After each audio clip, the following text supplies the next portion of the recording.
हर हर महादेव दोस्तों, स्वागत है आपका हमारे YouTube चैनल पर।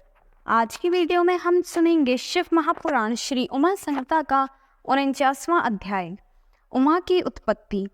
ऋषियों ने पूछा, हे सूत जी, अब आप हमसे देवी उमा के अवतार एवं प्रादुर्भाव की कथा का वर्णन कीजिए। तब ऋषियों के प्रश्न का उत्तर देते हुए सूत जी बोले, एक बार की बात है, देवताओं के युद्ध में विजय हुई।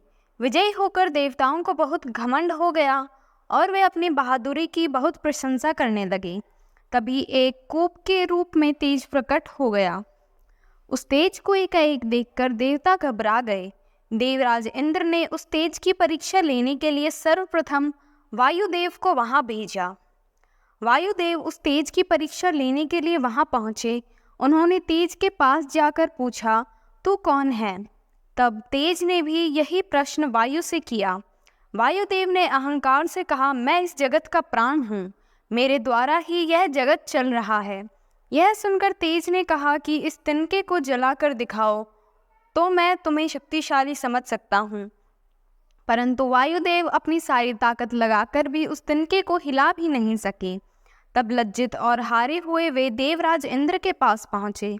देवराज इंद्र को जब यह सब बातें ज्ञात हुई तो उन्होंने एक एक करके सब देवताओं को उस तेज की परीक्षा लेने के लिए भेजा, लेकिन सभी देवता परास्त होकर वापस आ गए।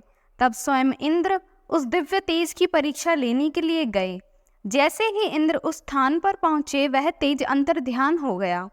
यह देखकर देवेंद्र आश्चर्यचकित रह गए। तब उस तेज को दिव्य और शक्तिशाली जानकर मन ही मन इंद्र उनकी स्तुति करने लगे। वे बोले, मैं आपकी शरण में आया हूँ, कृपा कर मुझे दर्शन दो।